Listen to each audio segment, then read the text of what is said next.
The whole question of how the Puritans would view culture, entertainment, and how to live in this world is a complex question. It's complex because the Puritans lived in a very different day than we live in. So they didn't have internet, they didn't have all kinds of forms of entertainment, of course. But the Puritans do give us some very important principles on how to live in this world that relate to entertainment and culture in our day. I think the very first thing the Puritans would say would be this: everything you do must be done to the glory of God.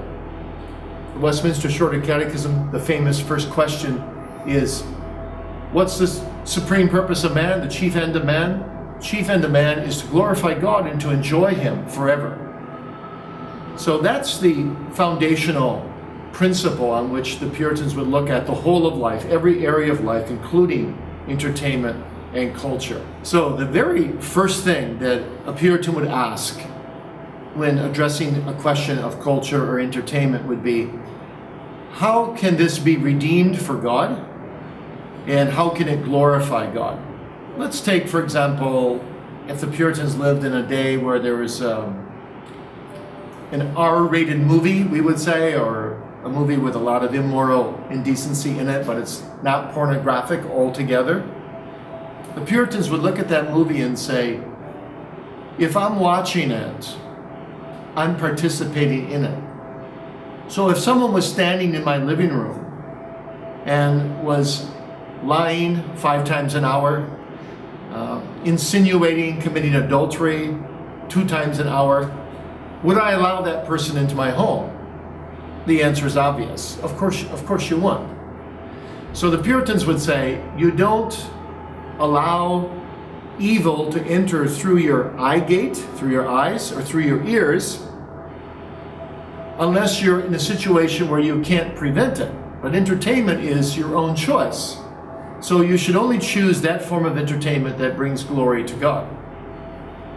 Now, one principle they had, which is a very good one, which needs to be revived today, is when you're thinking about doing something in the entertainment world, get down on your knees and ask God to bless what you're about to see or to hear. If you can't ask God's blessing on it with a clear conscience, the Puritans would say, don't do it. It's far better to deny yourself something you want to do if you keep yourself away from sin and you keep a good conscience. They really stress the importance of keeping a good conscience in all of life's situations. Another thing they would be very opposed to would be to just kill time through entertainment. To the Puritan mind, time was a precious gift. Time was like gold. And life is very short. Average lifetime expectancy of the Puritans was only about 50 years. And so you're to use every moment for the glory of God. You don't ever do anything just to kill time. So what did they do for entertainment? Well, they played sports, but they didn't play sports just to win. They didn't play sports just to kill time. They played sports to balance out their lives so that they would have energy and exercise and be able to live more for the glory of God. So everything in their lives was done for that superior purpose to glorify God. Now today that's a radical idea, because today in Brazil and in America, we're hoping that we can get out of work early and we can go play ball, or we can do whatever we want to do. And we want to live for ourselves. And well, yes, we want to admit we're Christians, but really, when it comes to our leisure time, we want to live for ourselves. We want to do what we want to do. The Puritans just wouldn't think that way, for 2 reasons. Number one, because everything is done for the glory of God. So they would say, oh, I've got an extra hour tonight that I can do something that I don't have to do in terms of my work.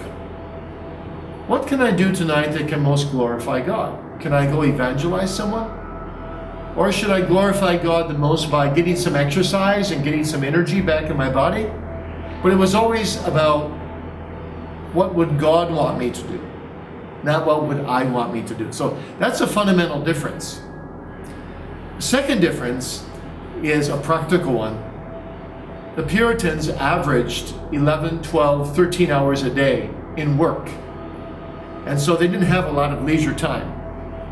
To put bread on the table, they had to work long hours as a farmer. Everyone in the books talks about Jonathan Edwards working 13 hours a day in his study. And they said what a crazy guy he was, studying all the time. But what they don't realize is that most people in his church also worked 13 hours a day. Work was a gift of God. And you did your work 6 days a week to the glory of God. And you enjoyed your work. So here's the difference between Christians today and Christians in the Puritan times. Christians today say, thank God it's Friday. I get some time off. In America we say TGIF, thank God it's Friday.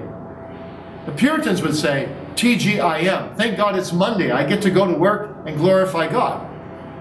And they would look at our culture and say, your culture makes no sense because you live life only for the weekend.